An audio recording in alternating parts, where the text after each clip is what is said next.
As the Nilfgaardian Empire expanded, the question of citizenship came with it.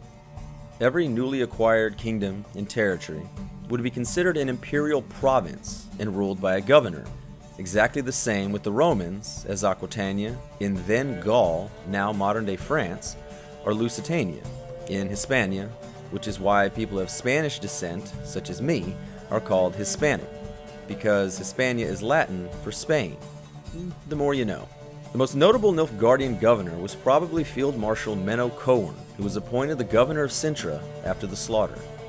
Like the Romans, to be called a true Nilfgaardian was really only granted to those who lived around the capital itself, the Lower Alba, called Nilfgaard. Perhaps this is why some people say over and over and over again that they are no Nilfgaardian.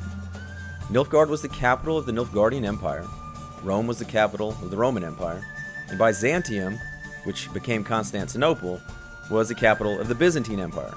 But that was actually just the Roman Empire because while Rome fell in the west, the Eastern Roman Empire lived on for another 1,000 years and referred to themselves as Romans.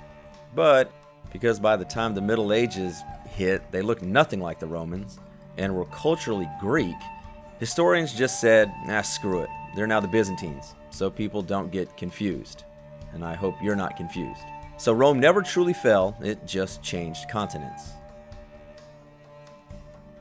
Emperor Emir var Emreis, Deithfin, Adin, and Karn ep Morvud, the white flame dancing on the barrows of his enemies. Someone likes their titles, and another one he got was Imperator, meaning commander or conqueror. And this is directly taken from the Romans, as it originally was given to successful military commanders of the Roman Republic. But by the time the Roman Empire was declared, it was generally for emperors only. This is where we also get the English word emperor, as it derives from imperator. Alright, that's enough of the Romans. Let's move on to... crap. Nazis. I hate these guys. It's easy to think about these correlations, as the author Andrzej Sapkowski was born in Poland in 1948, just 3 years after the conclusion of World War II. The most notable reference, and on the nose, is from The Lady of the Lake, page 393, when Emir is giving his reasoning for going to war.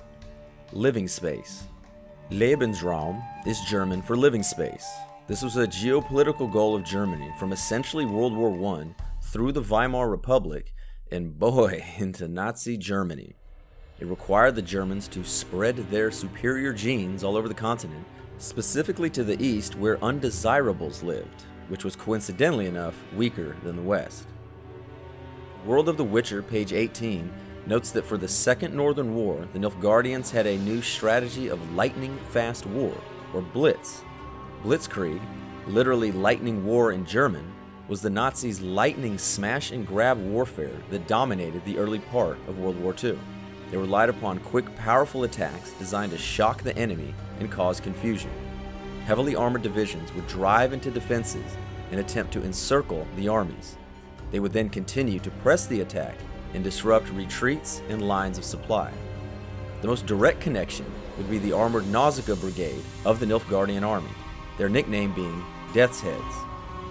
The 3rd Division of the Waffen-SS was called the Totenkopf, German for, Death's Heads. They were responsible for numerous war crimes in the East and West, and several commanders were convicted after the war. Last up, we will finish the video where the wars began.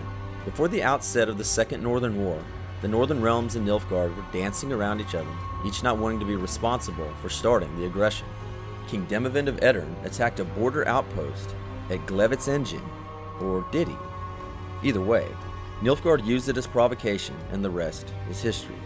On the night of August 31st, 1939, the Glevitz incident took place, in which Polish nationals attacked a German radio station, except they didn't.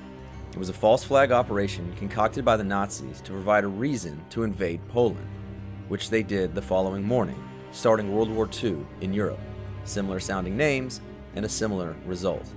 There are a ton of other references and influences to the real world when it comes to Nilfgaard, such as their many Dutch and French sounding names, and straight up Latin terms taken from the books, but this'll do for now. I hope you enjoyed watching this as much as I did making it. Thank you for the likes and subscriptions, and please share it with whomever you think will also enjoy it. So until next time,